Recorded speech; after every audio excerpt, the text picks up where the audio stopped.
હરે કૃષ્ણ.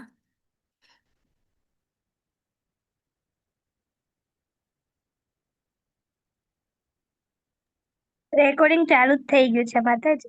હા, અને screen share માતાજી અહીંથી નથી થશે ને? હા, ત્યાંથી જ થશે. મેં કરી નીચે છે. Share screen. હા હા લેપટોપ છે તમારી પાસે? હા, લેપટોપ જ છે. હા, મળી ગયું. એમાં તો મને ઓપ્શન મળી નથી ગયું, મળી ખબર. ગયું. હા, મળી હા, ગયું.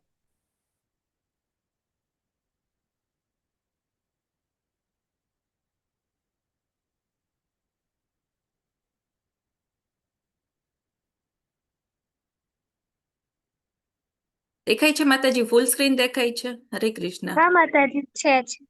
થઈ ફૂલ ગઈ છે સ્ક્રીન છે ને? સ્ક્રીન. હા, ફૂલ છે માતાજી. ઓકે. હરે કૃષ્ણ. દંડવત પ્રણામ બધાને. હરે હરે કૃષ્ણ કૃષ્ણ. માતાજી. હરે કૃષ્ણ હરે કૃષ્ણ કૃષ્ણ કૃષ્ણ હરે હરે હરે રામ રામ રામ હરે હરે હરે કૃષ્ણ કૃષ્ણ કૃષ્ણ હરે હરે હરે રામ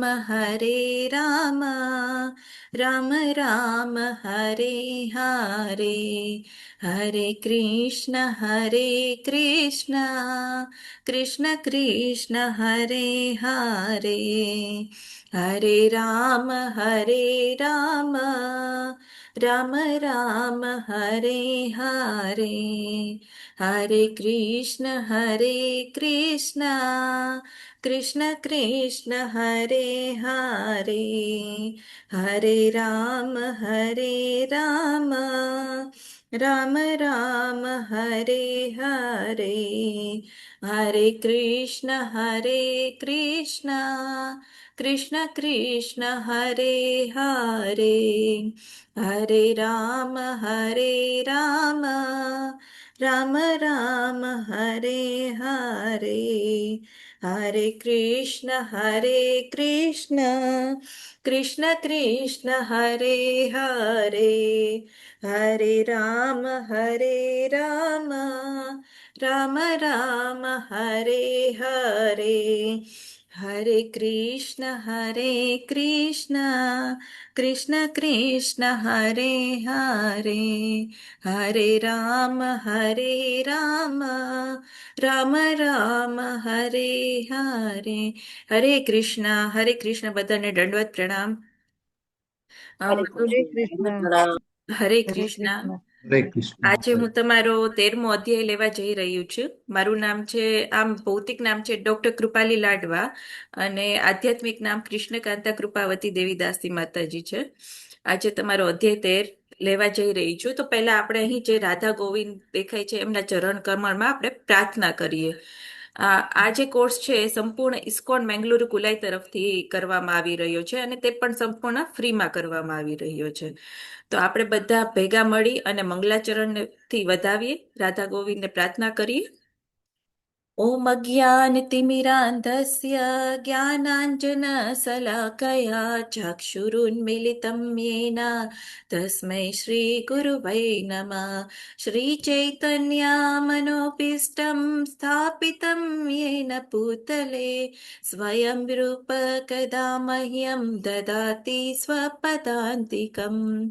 वन्देऽहं श्रीगुरो श्रीयुतपदकमलं श्रीगुरोन् वैष्णवांश्च श्रीरूपं सागरजातं सगण रघुनाथान्वितं तं सजीवं साद्वैतं सावधूतं परिजनसहितं कृष्णचैतन्यदेवं श्रीराधा कृष्णपादान् सगणा ललिता श्रीविशाखावितांश्च हे कृष्णा करुणा सिन्धु दीनबन्धु जगत्पते गोपेश गोपिकान्त राधाकान्त नमस्तुते तप्त काञ्चन गौराङ्गी श्रीराधे वृन्दावनेश्वरी वृषभानुसुते देवी प्रणमामि हरिप्रिये पाञ्छाकल्पतरुभ्यश्च कृपा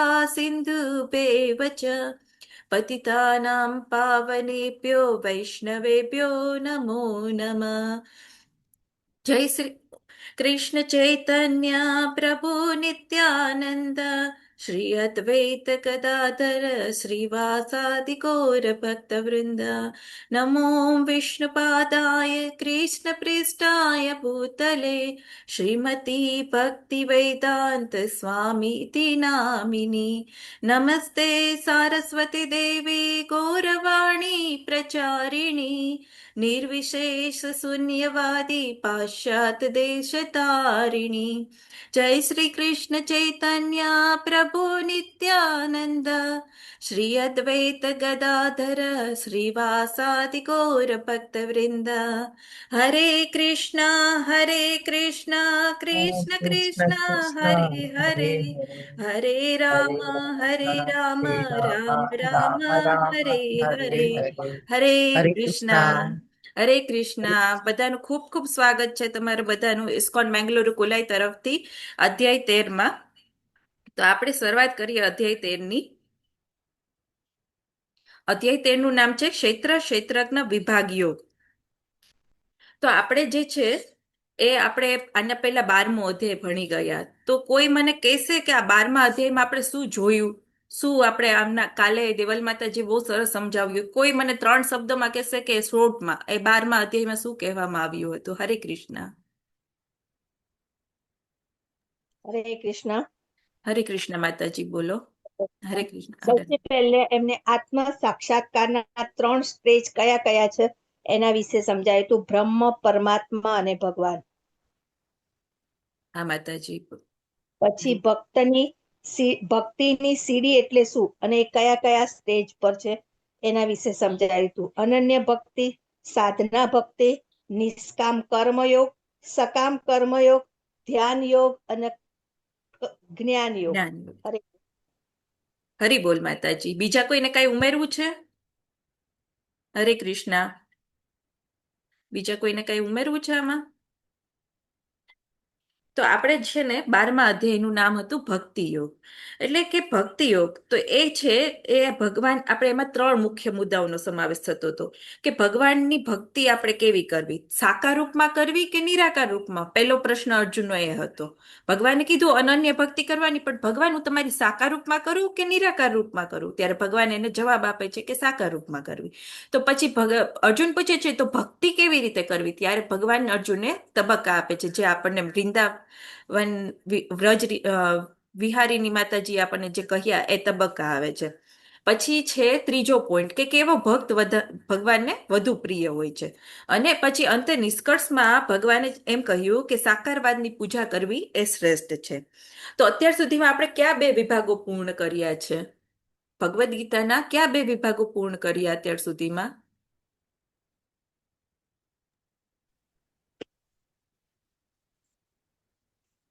હરે કૃષ્ણ. જિજ્ઞા માતાજી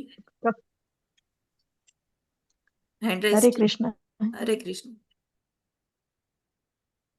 બીજા કોઈ ન હોય તો હું કર્મયોગ ને જ્ઞાન યોગ. જ્ઞાન હરી યોગ બોલ પૂછું. માતાજી. હરી બોલ ભાવના માતાજી.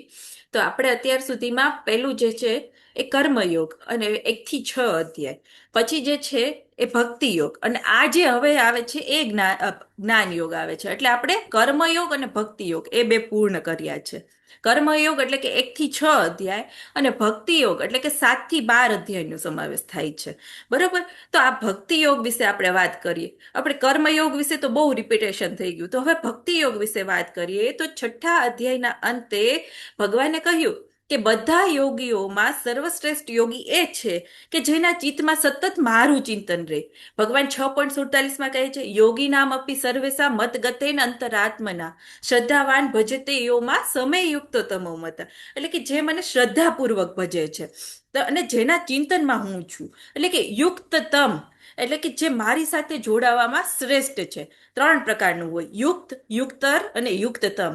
બેટર એટલે ગુડ, બેટર અને બેસ્ટ, એવી રીતે 3 પ્રકાર હોય. બરોબર.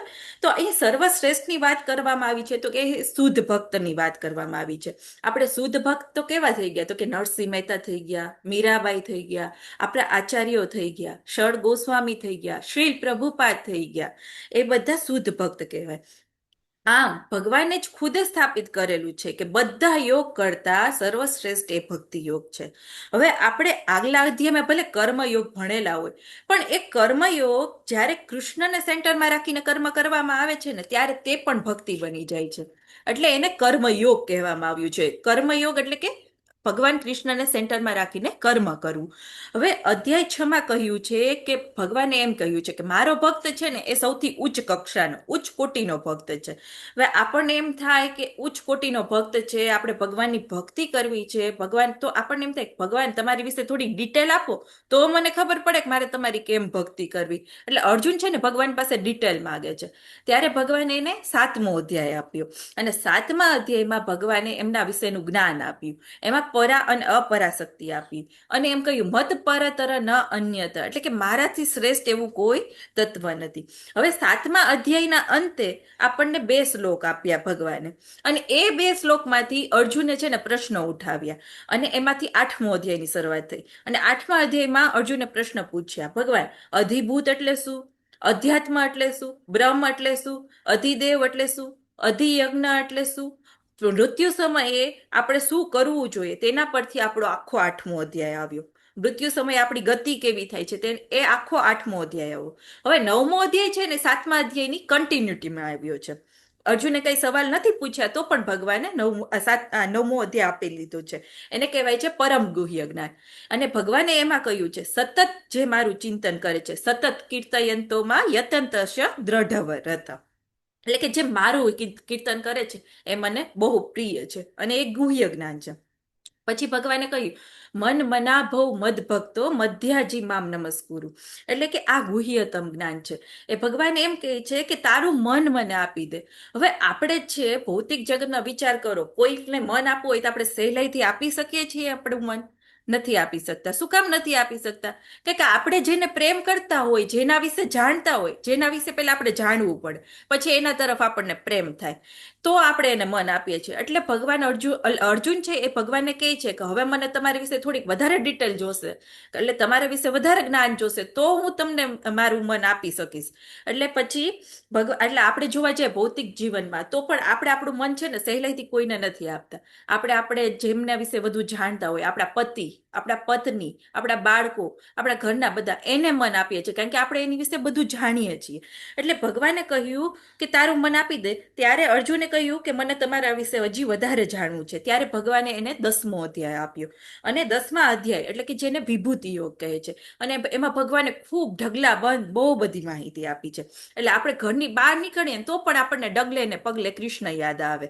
આપણે સૂર્યપ્રકાશ જોઈએ તો પણ આપણને કૃષ્ણ યાદ આવે, ઝાડ જોઈએ તો એમાં પણ કૃષ્ણ યાદ આવે, પાણી પીએ તો પણ આપણને કૃષ્ણ યાદ આવે, અને કોઈ બી વ્યક્તિને મળીએ એનામાં ચેતના જોઈએ તો પણ કૃષ્ણ યાદ આવે, કોઈ બી દેવી દેવતાના મંદિરમાં જઈએ ને તો પણ આપણને કૃષ્ણ યાદ આવે. એટલે આ જે છે એ 10મો અધ્યાય આપણને ભગવાને થિયરી આપી. હવે અર્જુન કહે છે ભગવાને કે ભગવાન તમે આ થિયરી આપી દીધી, હવે કોક મને કહે કે હવે તું સાચો છો કે ખોટો, તો તમે મને પ્રેક્ટિકલ બતાવો. તો ભગવાન 11મા અધ્યાયમાં વિશ્વરૂપ દર્શન બતાવે છે, જે પ્રેક્ટિકલ કરીને બતાવે છે. અને ત્યાં 11મા અધ્યાયમાં અંતે ભગવાને કહ્યું અનન્ય ભક્તિ, એટલે કે અનન્ય શક્ત, એટલે કે જે મારી અનન્ય ભક્તિ કરે છે તે જ મારો સાચો ભક્ત છે. એટલે ભગવાન ત્યાંથી અનન્ય શક્ય એ શબ્દ અર્જુને ઉપાડી લીધો.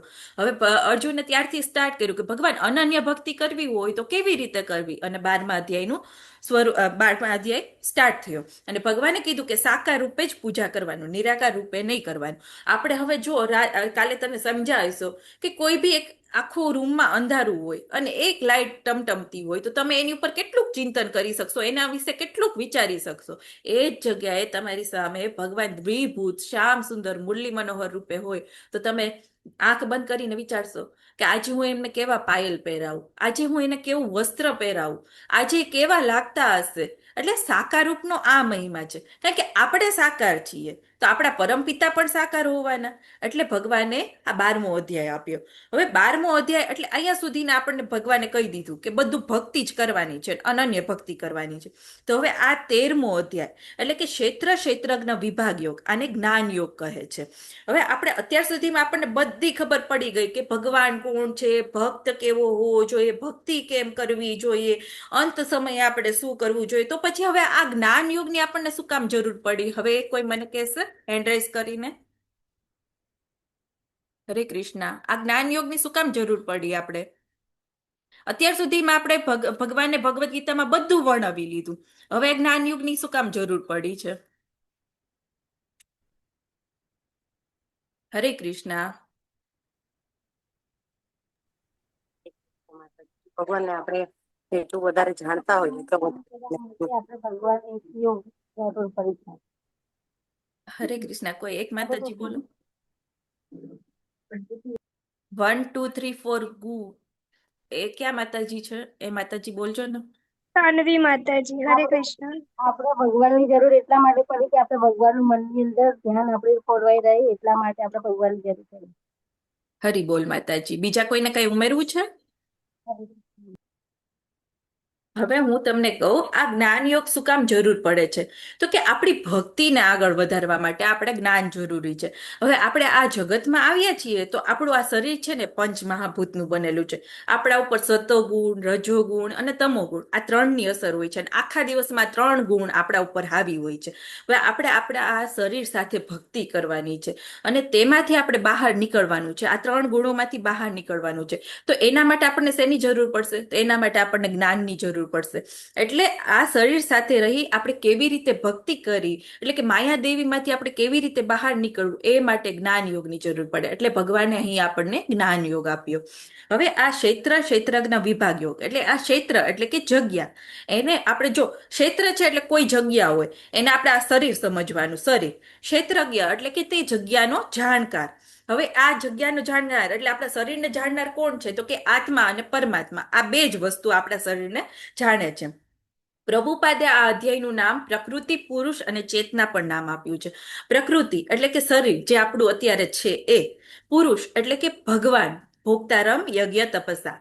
ચેતના એટલે કે આપણી જે કોન્શિયસનેસ છે, જે આપણી આત્માની અંદર કોન્શિયસનેસ છે એને ચેતના કહેવાય છે. આમ આ અધ્યાયમાં મુખ્ય 3 વિભાગ છે. હવે જે છે શરીર છે એ આપણું જડ છે, ચેતન છે એ આપણી આત્મા અને પરમાત્મા. આપણી આત્મા છે એ ચેતન છે. હવે કોઈ વ્યક્તિ આત્મા, પરમાત્મા અને આ શરીર વચ્ચેનું કનેક્શન જાણી શકશે ત્યારે એ બનશે યોગ. એટલે એને કહેવાય છે ક્ષેત્રજ્ઞ વિભાગ યોગ. હવે આ અધ્યાયને સમજવો થોડોક અઘરો છે, પણ તો પણ હું ટ્રાય કરું છું. મારી કઈ લાયકાત નથી, પણ હું મારા ગુરુ મહારાજના ખુશ કરવા માટે, એમને આશીર્વાદથી અને આપણે જીતેન્દ્રી ગોપેશ પ્રભુજીના હેઠળ હું અહીંયા તમને આ અધ્યાય સમજાવવા આવી છું. તો મારીથી કઈ ભૂલ થાય તો મને માફ કરજો. તો આ જે છે અહીં આપણે આ અધ્યાય આપણને એમ કહેવા માંગે છે કે આપણે અહીં શું કામ આવ્યા છીએ, આપણો જન્મ શું કામ થયો છે, આપણે અહીં શું કામ હેરાન થઈએ છીએ. આત્મા છે એ ભગવાનનો દાસ છે તો શું કામ આવા પાપ કર્મો માટે પહેરાયેલો છે? તો આ બધા પ્રશ્નો આ અધ્યાયમાં આપણે સમજીશું. બરોબર છે?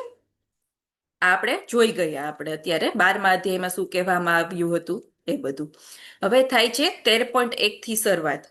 તો એમાં જે છે આ છે વિભાગ છે એ 6 વિભાગમાં વહેંચાયેલો છે અને શરૂઆત છે એ અર્જુનના પ્રશ્નથી થાય છે.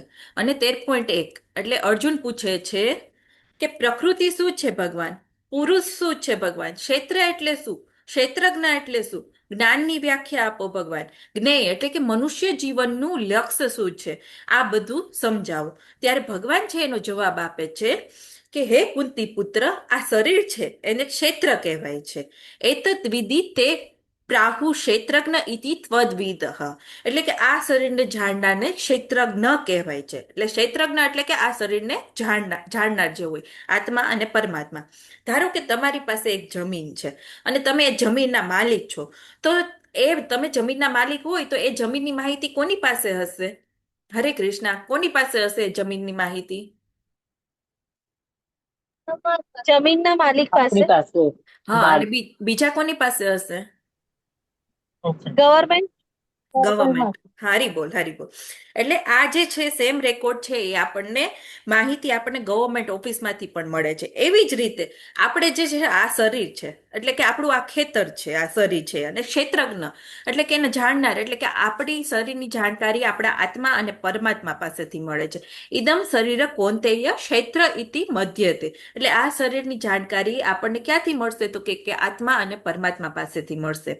હવે આપણને ખબર છે કે મને હવે હું તમને કહું આ આખા દિવસમાં મને ખબર છે કે મેં શું કર્યું અને બીજી પરમાત્માને ખબર છે. બાકી કોઈને ખબર નથી હોતી કારણ કે આપણા શરીરની અંદર આ પરમાત્મા બિરાજેલા હોય છે. અહીં કહેવામાં આવ્યું છે કે પ્રકૃતિ એટલે કે ભૌતિક પ્રકૃતિ જેને આપણે શરીર કહે છે, શરીરનો ભાગ છે, બરોબર. પુરુષ એટલે કે ભગવાન, પ્રકૃતિનો ભોગવનાર એને ભગવાન કહે છે. ભોગતારમ યજ્ઞ તપસ્યા. અને ક્ષેત્ર એટલે કે શરીર જે પંચમહાભૂતનું બનેલું છે, બરોબર. પછી જે જ્ઞાનમ, જ્ઞાન એટલે કે ક્ષેત્ર અને ક્ષેત્રજ્ઞને સમજવું. આને છે આ જે કોઈ આ ક્ષેત્ર અને ક્ષેત્રજ્ઞને સમજી લે એને જ્ઞાન કહેવાય છે. અને જ્ઞેય એટલે કે જ્ઞાનનો ધ્યેય આપણો શું છે, આપણા જીવનનો ધ્યેય શું છે તો કે પરમાત્મા સુધી પહોંચવું, ભગવાન સુધી પહોંચવું, એને જ્ઞેય કહે છે. હવે જો એક સવાલ છે, જો આત્મા અને પરમાત્મા બંને ક્ષેત્રજ્ઞ અથવા શરીર તો આ બંને વચ્ચે જાણનાર હોય તો આત્મા અને ભગવાન કૃષ્ણ એટલે કે પરમાત્મા વચ્ચે તફાવત શું છે? કોઈ કહેશે? હરે કૃષ્ણ.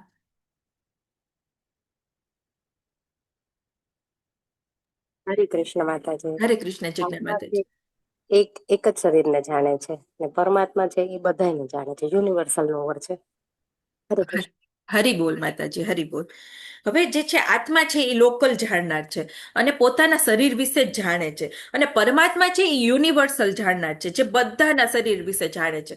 આત્મા છે એ એટલે આપણા શરીર, મારી અંદર રહેલો આત્મા છે, મને ખબર છે કે આજે હું બપોરે શું જમી છું, મારા મનમાં શું ચાલે છે એ મને અત્યારે ખબર છે. પણ મને તમારી નથી ખબર કે તમે બપોરે શું જમ્યા છો. પણ મારી હૃદયની અંદર રહેલા પરમાત્મા એ મારા વિશે પણ જાણે છે અને તમારા વિશે પણ જાણે છે કારણ કે એ આપણા હૃદયમાં બિરાજમાન છે અને તેમને બધી ખબર હોય છે. તેમને અનંત કોટી બ્રહ્માંડ એટલે કે બ્રહ્માંડમાં ગમે તે જીવ હોય, ગમે તે યોનિનો જીવ હોય, બધાના મનની અંદર શું ચાલે છે, શું કરે છે એ બધી એમને ખબર હોય છે કારણ કે એમની રચના જ છે એ ભગવાનથી થઈ છે એટલે, અને તે પરમાત્મા રૂપે બિરાજમાન હોય છે. હવે આપણે આ જગતમાં આવ્યા છીએ ત્યારે પંચ મહાભૂતનું શરીર ગ્રહણ કરીએ છીએ. બીજું મન, બુદ્ધિ અને આ પંચ મહાભૂતનું શરીર ગ્રહણ કરીએ છીએ. અને બીજું જે છે એ મન, બુદ્ધિ અને અહંકાર વાળું પણ સૂક્ષ્મ શરીર ગ્રહણ કરીએ છીએ. હવે આ ત્રણનું કોમ્બિનેશન થાય એટલે કે જળ શરીર, સૂક્ષ્મ શરીર અને આત્મા, આ ત્રણનું કોમ્બિનેશન થાય છે ત્યારે જ્યારે આપણું જ્યારે મૃત્યુ થાય છે ને ત્યારે આ જળ શરીર છે જેને આપણે સ્પર્શ કરી શકીએ છીએ, જેને આપણે જોઈ શકીએ છીએ, તે અહીં નહીં પડ્યું રહી છે. આની અંદર એક બીજું શરીર છે જેને સૂક્ષ્મ શરીર અથવા શટલ બોડી કહે છે. અને એનું સાથે રહેલું આત્મા જે આ સૂક્ષ્મ શરીર છે મન, બુદ્ધિ અને અહંકારનું બનેલું હોય છે. અને આત્મા આ બધું છે ને સૂક્ષ્મ શરીર અને આત્માને યમદૂત ખેંચી અને લઈ જાય છે. એટલે આત્મા છે ને આ સૂક્ષ્મ શરીર સાથે ટ્રાવેલ કરતું રહે એટલે આવી રીતે થાય છે. એટલા માટે આપણે જોયું કે આત્માને કોઈ પણ દોષ લાગતો નથી. એટલે આત્માને કોઈ પણ દોષ ન હોવાના કારણે તેને અલગ અલગ શરીર ધારણ કરવા પડે છે કારણ કે આત્માનો સંબંધ તેની મિત્રતાને લીધે છે અને એ મિત્રતા સૂક્ષ્મ શરીર સાથે છે. તો આપણે જેવી મિત્રતા રાખશું ને એવું આપણે ભોગવવું પડશે. સાદી ભાષામાં કહું ને તો છે ને, જો કોઈનો મિત્ર છે એ દારૂડિયો હશે કે કંઈક વ્યભિચારી હશે તો એ પણ એ વ્યક્તિ એની સાથે રહીને એવો થઈ જશે. પછી એકવાર છે ને કોઈ બી પોલીસ આવે, રેડ પડે તો જે પહેલો જે શીખતો ન હોય અને પહેલેથી દારૂડિયો હોય પણ એની સાથે રહેતો હોય તો પણ એ પોલીસ છે ને બંનેને પકડી જાય છે. એવી રીતે અહીં યમદૂત પણ છે ને સૂક્ષ્મ શરીર સાથે આત્માને પકડી જાય છે કારણ કે એ એની મિત્રતાને કારણે. એટલે આ મિત્રતા હોવાને કારણે ફરીથી આપણી જે મરણ સમયે આપણી જે ઈચ્છા હોય છે, ઈચ્છાને કારણે આપણે પાછું નવું શરીર એટલે કે ગમે તે યોની ધારણ કરવી પડે છે અને આપણને એક શરીર આપે છે. એટલા માટે ભગવદ્ ગીતા જાણવાનું એ મહત્વ છે કે આપણે એ મિત્રતા તોડી શકીએ. એ મિત્રતા કઈ તો કે આત્મા અને સૂક્ષ્મ શરીર એટલે કે મન, બુદ્ધિ, અહંકાર, બરાબર, આની વચ્ચેની મિત્રતા તોડવા માટે ભગવદ ગીતા કહેવાય છે. અને આ જે છે એ મિત્રતા છે એને કહેવાય છે દેહાત્મ ભાવ. હવે આ દેહાત્મ ભાવમાંથી બહાર નીકળવું એટલે કે હું આ શરીર નથી. આ મન, બુદ્ધિ, અહંકાર અને પંચ મહાભૂતનું બનેલું આ શરીર હું નથી. હું ભગવાનનો દાસ છું અને આત્મા છું. આ સમજવા માટે આ બંનેની ગાઢ મિત્રતા તોડવા માટે ભગવદ્ ગીતા છે. અને ભગવદ્ ગીતાનો ઉદ્દેશ છે, કોઈ કોઈ એમ કહે કે ભગવદ્ ગીતા કર્મયોગ શીખડાવે છે, કોઈ એમ કે ભગવદ્ ગીતા જ્ઞાન યોગ શીખડાવે છે, કોઈ એમ કે ધ્યાન યોગ શીખડાવે છે. તો ભગવદ્ ગીતા છે આ બધાની મિત્રતા, આપણે જે આ મિત્રતા હમણાં જોઈ એ મિત્રતા તોડવા માટે છે. એમાંથી આપણે બહાર નીકળી અને મન, બુદ્ધિ અને અહંકારની સંગતિ કરીને જે બેઠા છીએ એને તોડવાનું છે. કારણ કે આપણું મન છે ને બહુ વ્યભિચારી છે અને આ મિત્રતાને છોડીએ તો આપણે શુદ્ધ ભક્તિ તરફ વળીએ છીએ. અને જે શુદ્ધ ભક્ત હોય છે ને તે પોતાના મન, બુદ્ધિ, અહંકાર અને પંચ મહાભૂતના શરીરથી પરે થઈ જાય છે અને પોતાને જાણી લે છે કે પોતે આત્મા છે અને તે ભગવાનનો દાસ છે. આપણે પણ આ અધ્યાયમાંથી આ શીખવાનું છે. હવે 13.3 ભગવાન કહે છે, ક્ષેત્ર ક્ષેત્રજ્ઞ યો જ્ઞાનમ યત જ્ઞાનમ મત મમ. એટલે મત મમ એવું ભગવાને કહ્યું છે. મત મમ એટલે કે ભગવાન ખુદ કહે છે કે તારે એ જાણી લેવું પડશે કે હું પણ ક્ષેત્રજ્ઞને જાણનાર છું. એટલે ભગવાન કેમ કહે છે કે હું પણ ક્ષેત્રજ્ઞને જાણનાર એટલે કે પરમાત્મા છું? એમ અહીં ભગવાન ભગવદ્ ગીતામાં ખુદ કહે છે કે હું પણ પરમાત્મા છું. એટલે કે આપણા શરીરની અંદર રહેલા ક્ષીરોદક્ષાય વિષ્ણુ છે. અહીં કૃષ્ણ કહે છે હું છું. નહીતર તો એમ ન કૃષ્ણ કહે કે અર્જુન તારે એ જાણવું પડશે કે શરીરના જ્ઞાતા પરમાત્મા હું નથી, હું તો એક સામાન્ય ઐતિહાસિક પુરુષ છું. મેં ભગવદ્ ગીતા નથી બોલી, મારી અંદર તો એક કોઈ પરમાત્મા આવી ગયા હતા અને ભગવદ્ ગીતા બોલી હતી. આપણા સમાજની અંદર ઘણી બધી ભગવદ્ ગીતાના આવા પ્રવચનો હાલે છે અને બધાને ગુમરાહ કરે છે કે ભગવાન પૂર્ણ પુરુષોત્તમ પરમેશ્વર એ પૂર્ણ નથી અને સર્વેશ્વ નથી. એટલે આમ છે પરમાત્મા એ કૃષ્ણથી જુદા હોય તો અહીં કૃષ્ણ શું કામ કહે કે ક્ષેત્રજ્ઞ ચાપીમાં વિધિ, એટલે કે હું છું તારે એ જાણવું પડશે કે હું પરમાત્મા છું, તારે સર્વ શરીરને જાણનાર હું છું. અહીં એમ ભગવાને કહેલું છે. હવે આ ચેતનાના વિવિધ તબક્કા બતાવવામાં આવ્યા છે. તો આ ચેતનાના કયા કયા તબક્કા છે કોઈ કહી શકશે? હરે કૃષ્ણ. આ ચેતનાના કયા કયા તબક્કા છે? સ્થૂળ ચેતના, સૂક્ષ્મ ચેતના અને આધ્યાત્મિક ચેતના. માતાજી ના એ તો નથી, પણ છે ને જાગૃત અવસ્થા છે એક, જેમાં આપણી બધી ઇન્દ્રિયો કામ કરતી હોય. તમે આ જો પહેલું પિક્ચર છે ને જાગૃત અવસ્થાનું છે, જેમાં આપણી બધી ઇન્દ્રિયો મન, બુદ્ધિ, અહંકાર, આપણું સૂક્ષ્મ શરીર અને આપણું આ જે જળ શરીર એ બંને કામ કરતું હોય, બરોબર છે. પછી આ જે છે એ સ્વપ્ન અવસ્થા, આપણે સૂઈ ગયા હોય પણ આપણું મન છે ને કાર્ય કરતું હોય, એને સ્વપ્ન અવસ્થા કહેવાય છે.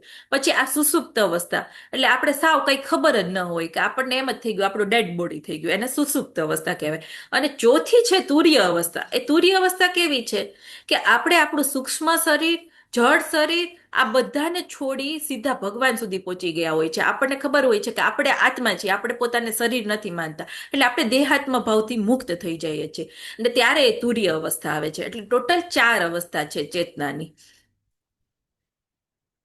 હવે આ જે ફોટો છે એ શેનો છે કોઈ કહેશે?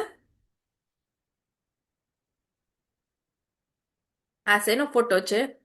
સિમ્પલ, આ એક ખેતરનો ફોટો છે. હા, આ એક ખેતરનો ફોટો છે. હવે આ બાજુમાં એક વ્યક્તિ છે, તમે જોઈ રહ્યા છો અહીંયા વ્યક્તિ છે. તો એ ખેતરમાં કામ કરે છે અને એ ખેતર વિશે જાણે છે. એને પોતાના આ ખેતર વિશે ખબર છે કે એને પોતે શું વાવ્યું છે એ ખેતરમાં, એને ખબર છે. એને બાજુના ખેતર વિશે પણ ખબર છે. એમ આપણા શરીરમાં આપણે પહેલા ચર્ચા થઈ ગઈ એમ જેમ કે આપણા પરમાત્માને આપણા શરીરની પણ ખબર છે અને બીજાની પણ ખબર છે. એમ આપણે મેં પહેલા પણ કહેલું હતું કે પરમાત્માને બધી ખબર છે. હવે અહીં જે છે ભગવાન કહે છે 13.5 કે ક્ષેત્ર ક્ષેત્રજ્ઞ અને એનું કાર્ય અને એનું કારણ ક્યાં આપ્યું છે, તો એ કહે છે બ્રહ્મસૂત્ર પદેશ્ચેવ. એટલે કે બ્રહ્મસૂત્ર પદેશ્ચેવ એટલે કે કોના દ્વારા, તો કે વિભિન્ન ઋષિઓએ વિભિન્ન વૈદિક ગ્રંથોમાં કાર્યોના ક્ષેત્ર તથા તે કાર્યોના જ્ઞાતા જ્ઞાનનું વર્ણન કર્યું છે. તે ખાસ કરીને વેદાંત સૂત્રમાં કાર્યકારણના સર્વ ઉદ્દેશ સહિત પ્રસ્તુત કરવામાં આવ્યું છે. હવે ભગવાનને છે ને પોતે એક પ્રોટોકોલ ફોલો કરે છે. બાકી ભગવાનને આ જે છે કઈ રેફરન્સ આપવાની જરૂર નથી કે આ ક્યાંથી આવેલું છે જ્ઞાન. પણ ભગવાનને એ છે ને બ્રહ્માજીના હૃદયમાં પણ આ જ્ઞાન પ્રગટ કરેલું હતું. તો ભગવાન જે બોલે ને એ જ રેફરન્સ કહેવાય. કે મત એમને પહેલા કહ્યું કે હું ક્ષેત્રજ્ઞને જાણનાર છું, મત મમ એટલે કે હું જાણનાર છું. એટલે ભગવાન જ ક્ષીરોદક્ષાય વિષ્ણુ છે. પણ આપણને ખબર પડે કે આ બધું ક્યાંથી, તો કે વેદાંત સૂત્ર. અને આ વેદાંત સૂત્ર છે ને એ બહુ અઘરું છે. એની જે આ ભગવાને આ વિભાગની જે ચર્ચા કરી છે ને વેદાંત સૂત્રમાં આપેલી છે. અને વેદાંત સૂત્ર આપણા જેવાને સમજવા માટે બહુ અઘરું છે. વેદાંત સૂત્ર એક કોડેડ લેંગ્વેજ છે. એટલે આપણે વેદોને સરળતાપૂર્વક સમજી શકતા નથી. હવે આને ઇઝીલી થાય એ માટે વેદોને સરળતાપૂર્વક સમજવા માટે ઉપનિષદો આવ્યા. ઉપનિષદોને સરળતાપૂર્વક સમજવા માટે પુરાણો આવ્યા. પુરાણોને વધુ સરળતાથી સમજવા માટે ઇતિહાસો આવ્યા. ઇતિહાસો, રામાયણો, મહાભારત આ બધું આવ્યું. એટલે આપણે જોવા જઈએ તો એક જ શબ્દમાં સમજીએ ને તો અથાતો બ્રહ્મ જિજ્ઞાસા. એટલે જે બુદ્ધિશાળી મનુષ્ય છે તે આ સમજી જાય છે. હવે આ કોણ વાંચી શકે અને કોણ સમજી શકે? તો આ જે તમે શ્રીલ પ્રભુપાદની ભગવદ્ ગીતા યથાર્થ બુક જુઓ ને તો એમાં તાત્પર્યમાં આવેલું છે. તેમાં તાત્પર્યમાં બ્રહ્મપુચ્છનું વર્ણન કરેલું છે. અને બ્રહ્મપુચ્છમાં આ 5 આપણે જે છે ચેતનાનું વર્ણન કરેલું છે. બ્રહ્મપુચ્છ એટલે કે આપણી ચેતનાનું લેવલ.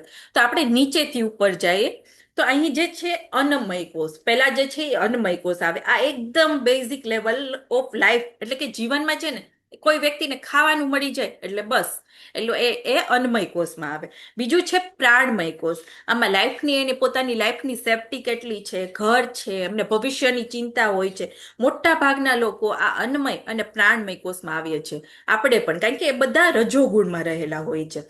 પછી ત્રીજી આવે છે જ્ઞાનમય એટલે કે મનોમય ચેતના. હવે આ બે લેવલ ઉપરથી જ્યારે કોઈ વ્યક્તિ આવે ને ત્યારે એ જાણે કે હું કોણ છું, મારે શું કરવાનું છે. આવી જ્ઞાનની જિજ્ઞાસા થાય. મારા મનુષ્ય જીવનનું લક્ષ્ય શું છે? મતલબ કે અહીં સત્વગુણ પ્રગટ થાય છે. અને આ અધ્યાયને સમજવા માટે આપણે આ જ્ઞાનમય એટલે કે મનોમય લેવલ સુધી આ પહોંચવું જરૂરી બને છે. પછી ચોથું આવે વિજ્ઞાનમય. હવે અહીંથી આપણી છે ને ગુરુની ભૂમિકા શરૂ થાય છે. તે આપણને જ્ઞાન પ્રદાન કરે છે. ત્યારે આપણને ખબર પડે છે. એટલે ભગવદ્ ગીતાનું જ્ઞાન પ્રદાન કરે છે. કોણ? તો કે આપણા ગુરુ. અને ત્યારે એમ ખબર પડે છે કે હું પોતે શરીર નથી, હું આત્મા છું. હું અહીં શું કામ આવ્યો છું, મારે ક્યાં જવાનું છે, અને મારે ભગવાન સુધી કેવી રીતે પહોંચવાનું છે, એ આપણને આ વિજ્ઞાનમય ચેતનામાં ખબર પડે. પછી આવે છે આનંદમય. અહીં પોતે શરીર નથી માનતો, તે પોતાને આત્મા માને છે, પોતાને પરમેશ્વરનો અંશ માને છે, અને પોતાની શાશ્વત પોઝિશન કે ભગવાનનો સેવક છું. આમ તે પોતે સ્થિર થાય છે અને તે આનંદમય સ્ટેજ પર પહોંચે છે. અને આ અવસ્થા એક એવી જ અવસ્થા છે કે જ્યાં સચ્ચિત અને આનંદમય અવસ્થા કહેવાય છે આને. હવે આની નીચે આપણે જોઈએ તો અત્યારે છે ને બધા આપણે અન્નમય અને પ્રાણમય આ બે ચેતનામાં જ આવીએ છીએ. કારણ કે આપણે છે ને વેદોને સરખી રીતે સમજી શકતા નથી. આ માટે જ આપણે જોવા જઈએ તો વેદો અને પુરાણોને છે ને શૂદ્રોને વાંચવાની મનાઈ કરવામાં આવી છે. એટલે અહીં શૂદ્રનો મતલબ હું એમ નથી કહેતી કે હરિજન કે દલિત એવા લોકો આવે. ભગવદ્ ગીતાના અધ્યાય 4માં પણ ભગવાને કહ્યું છે કે આ જે છે વર્ણાશ્રમ ધર્મ એ ગુણ પ્રમાણે કરવામાં આવે છે, નહીં કે જન્મ પ્રમાણે. એટલે શૂદ્ર એટલે કે કેવા કે જે ઘોર તમો ગુણ હોય, ઘોર રજો ગુણ હોય, એવા લોકોને બીજું કાંઈ દેખાતું જ નથી હોતું. હવે તમે જોવા જાઓ બ્રાહ્મણના દીકરાની બુદ્ધિ જો ઓછી હોય, એ ઘોર તમોગુણ કે રજોગુણમાં હોય તો એને પણ શૂદ્ર કહેવાય છે. ક્ષત્રિયોનો દીકરો પણ જો એવી રીતે ઘોર તમોગુણ કે રજોગુણમાં હોય તો એને પણ શૂદ્ર કહેવાય છે. અને અત્યારે આપણે જોવા જઈએ તો ચૈતન્ય મહાપ્રભુએ કહ્યું છે કળો શૂદ્ર સંભવાત. એટલે કે અત્યારે બધા જ શૂદ્ર જ છે. આપણે બધા શૂદ્ર છીએ, જે 4 વસ્તુ પાછળ દોડીએ છીએ: આહાર, નિંદ્રા, ભય અને મૈથુન. આ બધાની પાછળ દોડીએ છીએ. હવે આની ઉપર છે તત્વજ્ઞાની લોકો છે ને આ શરીરની રચના કેવી રીતે થઈ ને એ આપણને આમાં સમજાવે છે. 13.6 અને 7માં તે આપણને લેબોરેટરીમાં લઈ જાય છે કે શરીર કેવી રીતે બને છે એ આપણને સમજાવે છે. તો અહીં કહેવામાં આવ્યું છે કે પંચમહાભૂત. તે પંચમહાભૂત ક્યાં ક્યાં છે? કોઈ મને કહેશે પંચમહાભૂત ક્યાં ક્યાં છે? હરે કૃષ્ણ. હરે કૃષ્ણ. પૃથ્વી, જળ, આકાશ અને વાયુ. અગ્નિ. અગ્નિ, હા. હા, એટલે એ પંચમહાભૂત છે હરિભૂત. પછી છે આપણો અહંકાર. અહીં કહેવામાં આવ્યું છે મિથ્યા અહંકાર. તો આ અહંકારથી આપણે મુક્ત થઈ શકીએ? તો કે ના થઈ શકીએ, કારણ કે આ આપણી અંદર પહેલેથી રહેલો છે, સૂક્ષ્મ શરીરમાં આ પહેલેથી રહેલો છે, અને આપણા જન્મનું કારણ જ આ અહંકાર છે. અને આ બધા પશુ પક્ષી બધી યોનિમાં આ અહંકાર હોય છે. અને ભગવદ્ ગીતા આ મિથ્યા અહંકારને સાચા અહંકારમાં કેવી રીતે કન્વર્ટ કરવું એ આપણને શીખડાવે છે. મિથ્યા અહંકાર એટલે કેવું? માનો કે હું જ છું, તો મને એમ થાય હું ડોક્ટર છું, મેં આ કર્યું છે, મેં તે કર્યું છે, એને મિથ્યા અહંકાર કહેવાય છે. અને સાચો અહંકાર એટલે શું? કે હું ભગવાનનો સેવક છું, હું આ શરીર નથી, હું વૈષ્ણવોનો દાસાનું દાસાનું દાસ છું. એ સાચો અહંકાર છે. એટલે અહીં હું એટલે ચેતના છે. આ હું જવાનું નથી, પણ સાચી રીતે આપણે એને બદલવું જોઈએ. હવે ચેતનાની વ્યાખ્યા હું છે એ આપણે બીજા અધ્યાયમાં પણ આપેલી હતી. નત્વે અહમ જાતુ નાસમ નત્વમ નેમે જનાદીપા ન ચેવ ન ભવિષ્યામ સર્વે વયમત પરમ. એટલે અર્જુને પહેલા પણ કહ્યું, ભગવાને અર્જુનને પહેલા પણ કહ્યું, તમે અત્યારે પહેલા હતા, અત્યારે તમે આ રાજા છો, પણ અત્યારે પણ છો અને પછી પણ રહેશો, અને પહેલા પણ હતા. એટલે આ હું વાળી ઓળખાણ છે ને એ હંમેશા રહે છે, જે આપણો મિથ્યા અહંકાર છે. હવે આગળ ભગવાન બુદ્ધિનું કહે છે, જે આપણા બધામાં બુદ્ધિ રહેલી છે. હવે તેની પછી આવે છે અવ્યક્ત અવસ્થા, કે જેના કારણે આખા જગતનું નિર્માણ થયું છે. જે પ્રકૃતિના 3 ગુણોની અંદર જે બેલેન્સ અવસ્થા કરે છે, પ્રકૃતિના 3 ગુણોની અવસ્થા, એને અવ્યક્ત કહેવાય છે. પછી જે આવે છે 10 ઇન્દ્રિયો, એમાં આવે છે 5 જ્ઞાનેન્દ્રિય, તેમાં આવે છે આંખ, કાન, નાક, જીભ અને ત્વચા. પછી 5 કર્મેન્દ્રિય, એમાં જીભ, હાથ, પગ, ગુદા અને ઉપસ્થ, એ 5 આવે, એટલે ટોટલ 10 થઈ. પછી છે 5 ઇન્દ્રિય વિષયો. તો 5 ઇન્દ્રિય વિષયો શું છે? તો આંખથી આપણને દેખાય એટલે રૂપ, સ્પર્શ, શબ્દ, રસ અને ગંધ. આમ આ ટોટલ 5 મહાભૂત, 5 જ્ઞાનેન્દ્રિય, 5 કર્મેન્દ્રિય, 5 ઇન્દ્રિયના વિષયો, એટલે ટોટલ 20 થયા. હવે તેમાં આપણે એડ કરીએ મન, બુદ્ધિ અને અહંકાર, એટલે ટોટલ 23 તત્વ થયા. અને તેમાં એક તત્વ અવ્યક્ત ઉમેરાય, એટલે ટોટલ 24 તત્વ થઈ ગયા. આ 24 તત્વ થઈ ગયા. હવે મોટા ભાગના તત્વજ્ઞાની લોકો છે ને આ 24 તત્વની અંદર જ ગૂંચવાયેલા હોય છે. તત્વજ્ઞાન વિષય બહુ અઘરો છે, અને 24 તત્વની અંદર જ ગૂંચવાયેલા હોય છે. એમાં એ લોકો 25મું તત્વ એડ કરતા નથી. એ 25મું તત્વ કયું છે? તો કે આત્મા. અને 25મું તત્વ એડ થાય ત્યારે જ આ 24 તત્વ છે એ બધા ચલાયમાન થાય છે, ત્યાં સુધી એ ચલાયમાન થતા નથી. અને 26મું તત્વ આવે, એ 26મું તત્વ છે એ આ બધા 25 તત્વ જે આપણે જોયા એને બધાને કંટ્રોલ કરે છે. અને એ 26મું તત્વ એટલે કે પરમાત્મા છે. એટલે જ્યારે કોઈ વ્યક્તિ આ 24 તત્વને જાણવાની કોશિશ કરે તેને ક્ષેત્ર કહેવાય છે. આ ક્ષેત્રની વ્યાખ્યા છે કે ક્ષેત્ર કોને કહેવાય છે. અને 25મું તત્વ અને 26મું તત્વ એને ક્ષેત્રજ્ઞ કહેવાય છે. એટલે કે આને ક્ષેત્રજ્ઞ વિભાગ યોગ એટલે કહેવામાં આવ્યો છે. હવે પછી આવે છે ઈચ્છા, દ્વેષ, સુખ, દુઃખ, સંઘાત. આ બધું સુખ, દુઃખ, સંઘાત, ચેતના, આ ઈચ્છા, દ્વેષ, સુખ, દુઃખ આના વિકાર છે. જ્યારે આપણે પોતાને શરીર માનીએ છીએ ત્યારે આ વિકારો ઉત્પન્ન થાય છે. જ્યારે આની અંદર આત્માનો પ્રવેશ કરે તો આત્માના 2 લક્ષણો પ્રગટ થાય છે. એક તો એનું ચેતના અને ધૈર્ય. અને આ બધાનો સરવાળો કરતા કાર્યનું ક્ષેત્ર એટલે કે શરીર, એની સાથેની આંતરક્રિયા, એટલે આમાં આત્માની વાત હજી થઈ નથી. આત્માને એડ કરીએ એટલે કે ક્ષેત્રજ્ઞ, અને પરમાત્મા એટલે કે સુપર ક્ષેત્રજ્ઞ એને કહેવામાં આવ્યા છે. હવે આપણે જે છે આ આકૃતિ જોઈએ. આ જે છે આકૃતિ કંઠોપનિષદમાં આપેલી છે. પ્રભુપાદે ભગવદ્ ગીતાના તાત્પર્યમાં પણ કહેલું છે, અને આ આકૃતિ વર્ણવેલી છે જે આપણે કંઠોપનિષદમાં સમજીએ છીએ. તો એમાં જે 5 ઇન્દ્રિય છે ને એ આ 5 ઘોડા છે, 5 ઇન્દ્રિય. પછી મન છે ને એ આપણું આ લગામ છે. પછી બુદ્ધિ છે ને એનો સારથી છે. અને આત્મા છે એ રથી છે, એટલે કે માલિક છે. કંઠોપનિષદમાં આ સરસ રીતે આપણે જે પ્રભુપાદની ભગવદ્ ગીતા છે ને એમાં તાત્પર્યમાં બહુ સરસ રીતે સમજાવ્યું છે પ્રભુપાદે. આત્મા ભગવાન સાથે હતી અને ઈચ્છા કરી, એને ભોગવવાની ઈચ્છા કરી, એટલા માટે ભગવાને ભૌતિક જગતનું નિર્માણ કર્યું. આ ભૌતિક જગત સાથે આપણી કમ્પેબિલિટી થાય એટલા માટે ભગવાને આપણને આ ભૌતિક શરીર આપણને આપ્યું, જેમાં 5 ઇન્દ્રિય, મન, બુદ્ધિ, અહંકાર, 5 મહાભૂત, આ બધાનું શરીર આપ્યું, જેનાથી આપણે ભોગ ભોગવી ભોગવી શકીએ. અને આ આત્માની ઈચ્છાના કારણે જે આત્મા શરીરમાં ભોગ ભોગવવાની ઈચ્છા થાય છે તેની મિત્રતા સૂક્ષ્મ શરીર એટલે કે મન, બુદ્ધિ અને અહંકાર સાથે થઈ. અને આ મિત્રતાને કારણે 5 ઇન્દ્રિય છે તેનું કામ છે ભોગ ભોગવવાનું.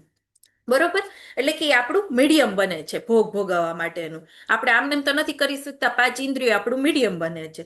હવે છે મને જ છે, હવે રાત્રે કોઈ ગુલાબજાંબુ ખાવાની ઈચ્છા થાય, મને બહુ ગુલાબજાંબુ ભાવતા હોય, તો એની માટે જીભ છે એ મારું મીડિયમ બને છે કે હું જીભથી ખાઈ શકું એટલા માટે.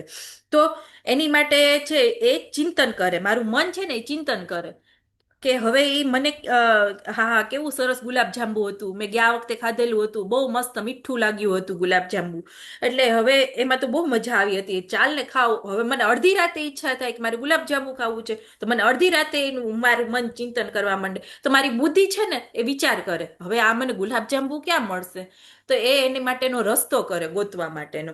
અને પછી આપણે ગુલાબજાંબુ ખાઈએ છીએ. અને કેવું ખાઈએ કે આપણે અનલિમિટેડ ખાઈએ. પછી હું જ છે બીમાર પડી જાઉં, રાત્રે અડધી રાતે બહુ બધું ખાવ, પછી મને શરદી ઉધરસ થઈ જાય, સવારે મંગળા આરતીમાં ન ઉઠી શકું. એટલે આ શું થયું, આ જે છે એટલે આપણે દુઃખી થઈએ છીએ. તો આ શું કામ થયું? આનું કારણ છે આત્માની આ બધા સાથેની મિત્રતાને લીધે થયું. આ આત્માની મિત્રતાને તોડવા માટેનો રસ્તો ભગવાન આપે છે. આત્મા આ બધા સાથે મિત્ર થઈ અને પરાધીન થઈ ગયો છે. હવે આત્માને છે ને ઇન્ડિપેન્ડન્ટ બનાવવો હોય ને તો આત્માને આત્માનો ખોરાક આપવો જોઈએ. અને આ ખોરાક શું છે? તો કે આત્માનો સ્વભાવ છે જીવેડ સ્વરૂપ હોય કૃષ્ણ નિત્યદાસ, એટલે કે ભગવાનનું નામ લેવું. અને જ્યારે આપણે ભગવાનનું નામ લઈશું ને એટલે ધીરે ધીરે આત્મા છે એ બધો કંટ્રોલ પોતાના હાથમાં લેવાનું ચાલુ કરશે. અને જેમ જેમ આપણે ભગવદ્ ગીતા વાંચીશું તેમ તેમ બુદ્ધિ ભૌતિકતામાંથી આધ્યાત્મિકતામાં વળશે. આત્માને આપણે હરિનામ આપીએ, બુદ્ધિને છે એ ભગવદ્ ગીતા વાંચવામાં લગાડીએ, મન છે તો મનનું કામ શું છે તો મેડિટેશન કરવાનું, તો આપણે ભગવાનના નામમાં સ્વરૂપ ઉપર આપણે મેડિટેશન કરીએ.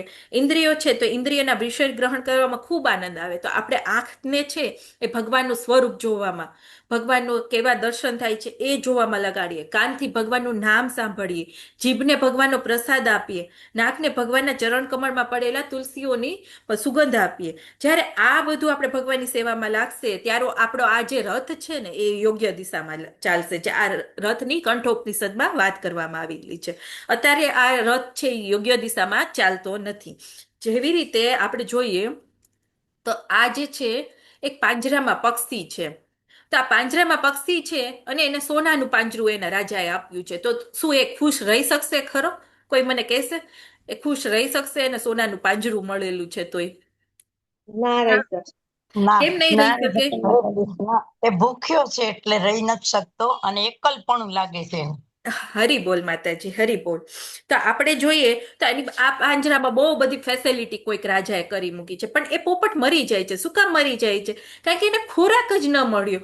આમ આપણા આત્માનો ખોરાક છે ભગવાનનું નામ લેવાનું, અને જ્યાં સુધી આપણે ભગવાનનું નામ નહીં લઈએ તો આપણે છે એ આપણી આત્મા મરી જશે. આપણે નહીં, આપણી આત્મા મરી જશે.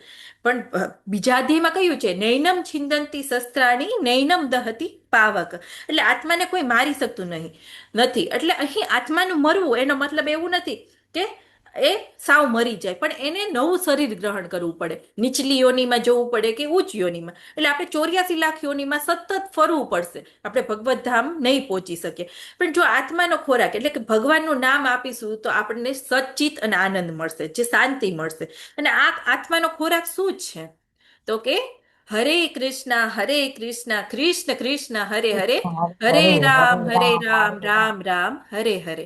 આ જ એક આત્માનો ખોરાક છે. જો આપણે આ આત્માનો ખોરાક આપીશું ને તો આપણે છે ને આપણને જોવા જાય તો બ્રહ્મ મુહૂર્તમાં અમે બધા સવારમાં મંગળા આરતી પછી રોજ જે ચેન્ટિંગમાં આવીએ છીએ, રોજ જે બધા જપામાં આવીએ છીએ. તમે બધા પણ જોડાઓ અને આત્માને તમે ખોરાક આપો, એનાથી ખૂબ આનંદ આવે છે. અને આ એક પ્રેક્ટિકલ છે, તમે પ્રેક્ટિકલી અનુભવશો ત્યારે તમને ખબર પડશે. સવારની લિંક માતાજી મૂકી દેશે મંગળા આરતીની, તમે બધા જોડાવાની કોશિશ કરો, બહુ મજા આવશે. એટલે અહીં જે છે એ ભગવાને પણ કહ્યું છે કે નામ ચિંતામણી કૃષ્ણ ચૈતન્ય રસ વિગ્રહ પૂર્ણ સિદ્ધો નિત્ય મુક્તો અભિનવંત નામ નામી, એટલે કે નામ અને નામીમાં કોઈ ભેદ નથી. નામ અને નામી એટલે કે ભગવાનનું આ જે નામ છે અને ભગવાન એ બંનેમાં કોઈ ફેર નથી. જો આપણે ભગવાનના હરે કૃષ્ણ મહામંત્રનો જપ કરશું એટલે રાધા અને કૃષ્ણ આપણી જીભ ઉપર નર્તન કરે છે સૂક્ષ્મ સ્વરૂપે. એટલે ભગવાન સૂક્ષ્મ સ્વરૂપે આપણી અંદર પ્રગટ થાય છે, પણ આપણને ખબર હોતી નથી. એટલે આપણે જે આવી રીતે આપણે આ નામ જપ કરીશું ત્યારે આપણને આ અધ્યાય સમજાશે. અને આપણે ક્લાસના એન્ડમાં પણ આપણે એક માળા કરીશું આની માટે, કે આપણા આત્માને ખોરાક મળે. બરોબર છે. હવે 13.8 થી 12 છે એ આવા જ્ઞાની જે વ્યક્તિ હોય તો એનામાં કયા કયા ગુણો આવે તે લક્ષણોનું વર્ણન કર્યું છે.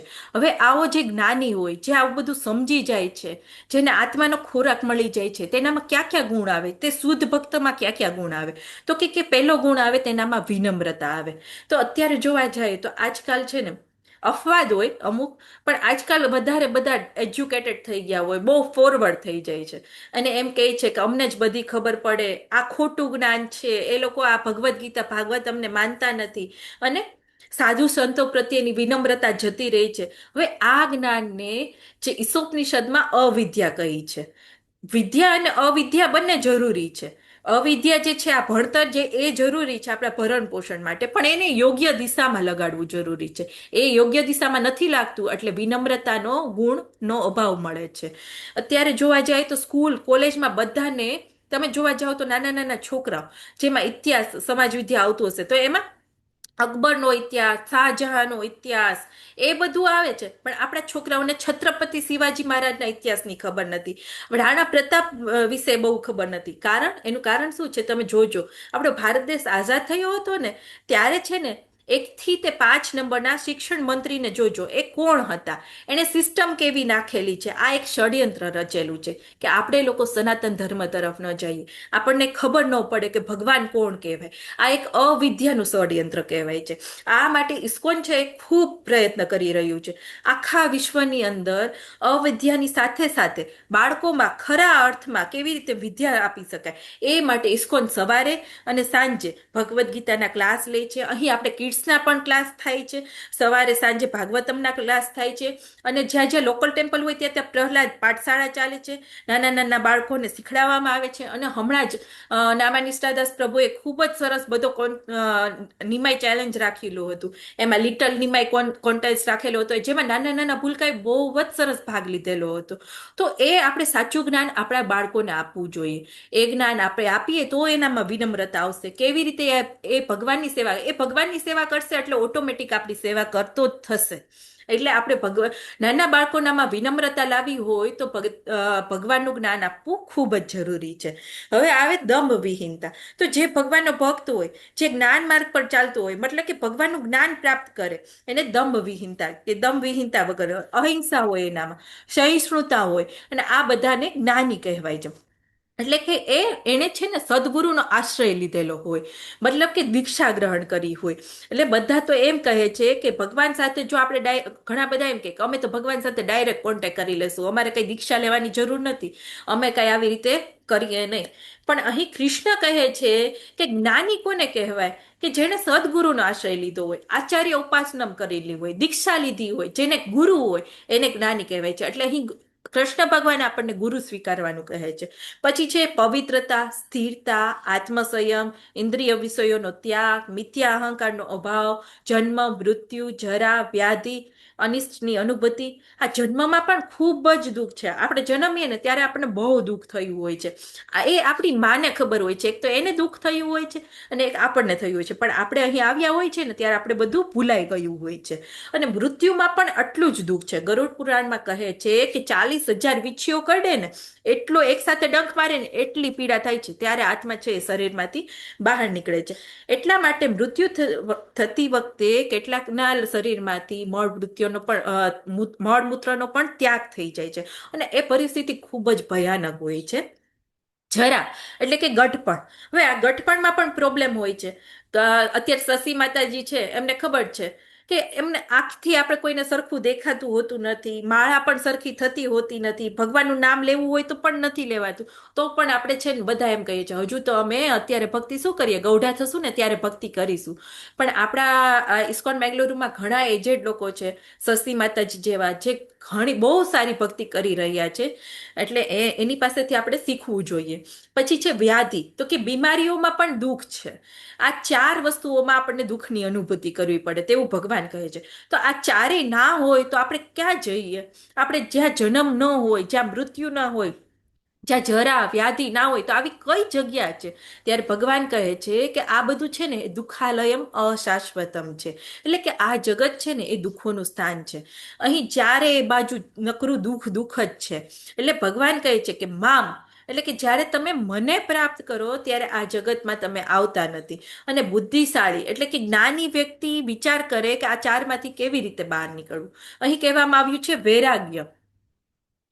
વૈરાગ્ય એટલે કે બાળકો, પત્ની, ઘર, અન્ય વસ્તુઓ અને મમતામાંથી મુક્તિ, અને મારા પ્રત્યે અનન્ય ભાવે ભગવાન કહે છે ભક્તિ કરવી, એ સાચો જ્ઞાની છે. તો એટલે મુક્તિ એટલે એવું નહીં બાળકોની ને એની સાથે પ્રીતિ રાખવાની છે પણ આસક્તિ નથી રાખવાની.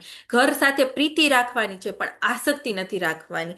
એટલે એ બધા સાથે પ્રીતિ રાખી અને બધાને કૃષ્ણ ભાવનામૃતમાં લઈ જવાના છે, એ પ્રીતિ કહેવાય છે. પછી એકાંતવાસની ઈચ્છા, એટલે જોવા જાય તો એ વ્યક્તિ છે ને બ્રહ્મ મુહૂર્તમાં વહેલો ઉઠશે, બેઠો બેઠો માળા જપ કરશે, સામાન્ય લોકોથી અલગ જ રહેશે. એને જ્યાં સતત રીલ્સની, મોબાઈલની, બીજી બધી મોજ મજાની વાતો થતું હશે ને તેમાં ઇન્ટરેસ્ટ નહીં પડે અને તેનાથી તે અલગ રહેશે. હવે આ આત્મા સાક્ષાત્કારનો મહત્વનો તે સ્વીકાર કરતા હોય છે અને તે કહે છે કે પરમ બ્રહ્મની તાત્વિક શોધ આ બધાને હું જ્ઞાન તરીકે ઘોષિત કરું છું. આ સિવાય જે કાંઈ છે તે અજ્ઞાન છે એવું ભગવાન અહીં કહે છે. હવે 13.13 ભગવાન છે જ્ઞેય વિશે કહે છે. હવે ભગવાન છે એ કહે છે કે હવે હું જ્ઞેય વિશે કહીશ કે જે જાણીને તું બ્રહ્મનું નિત્ય આસ્વાદન કરી શકીશ.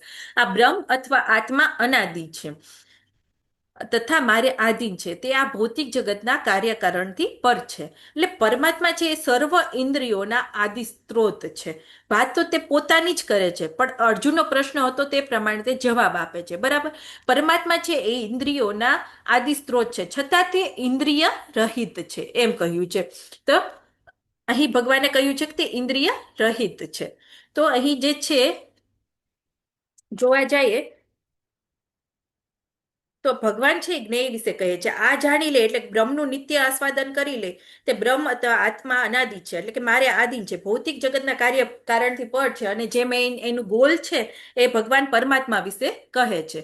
હવે જે 13.15 કહે છે કે પરમાત્મા સર્વ ઇન્દ્રિયોના આદિ સ્ત્રોત છે છતાં તેઓ ઇન્દ્રિય રહી છે. તેઓ સર્વ જીવોનો પાલન કરનાર હોવા છતાં પણ અનાસક્ત છે. તેઓ પ્રકૃતિના ગુણોથી પર છે પરંતુ તે સાથે ભૌતિક પ્રકૃતિના સર્વ ગુણોના સ્વામી છે.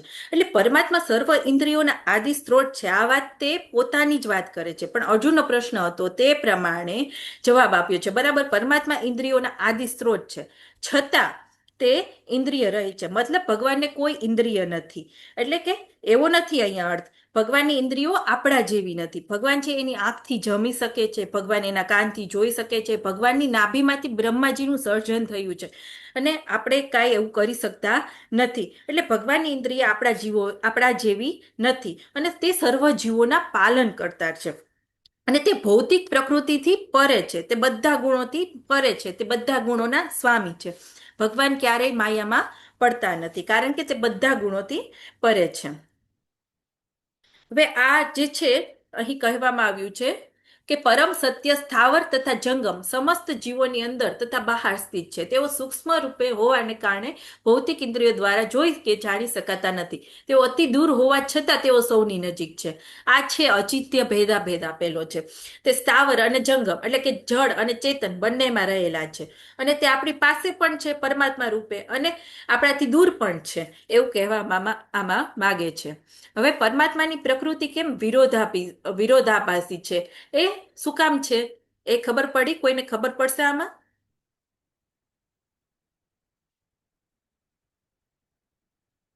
કારણ કે તે અચિંત્ય ભેદાભેદ છે. તે આપણી પાસે પણ છે અને આપણાથી દૂર પણ છે એટલે તે વિરોધાભાસી છે. બરોબર,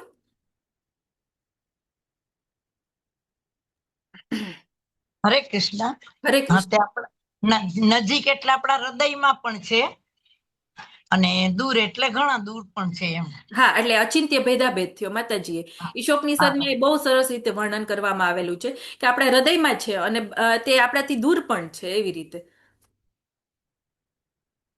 હવે તેઓ સર્વ પ્રકાશમાન વસ્તુઓના પ્રકાશના સ્ત્રોત છે. તેઓ ભૌતિક અંધકારથી પરે છે અને જ્ઞાન છે, જ્ઞાનનો વિષય છે અને જ્ઞાનનું લક્ષ્ય છે. તેઓ સૌના હૃદયમાં સ્થિત છે. જે આપણે પહેલા જોઈ ગયા કે બધાના હૃદયમાં તે પરમાત્મા રૂપે સ્થિત છે. હવે આ અધ્યાયને કોણ સમજી શકે એ અહીં કહેવામાં આવ્યું છે. ત્યારે ભગવાને કહ્યું છે મત પ્રાણા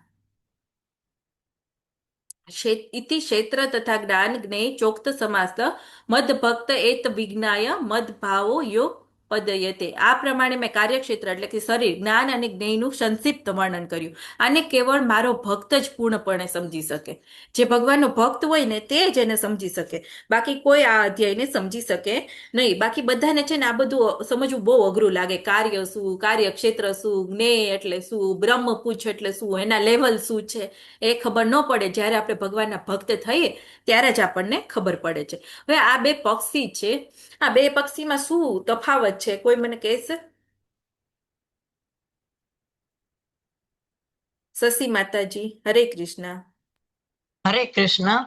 હરે એક પક્ષી જે ઉપર પક્ષી છે એ મોટું પક્ષી એક એ ભગવાન છે, અને નીચે પક્ષી છે તે આપણે ભૌતિક જગતના જીવો છીએ. તો આપણે ભોગતા આપણે ફળ, એ પક્ષી ફળ ખાઈ રહ્યું છે, અને ભગવાન છે તે ઉપર બેઠા બેઠા આપણા બધા જીવોનું નિરીક્ષણ કરી રહ્યા છે, ભોગતા ને ઉપભોગ.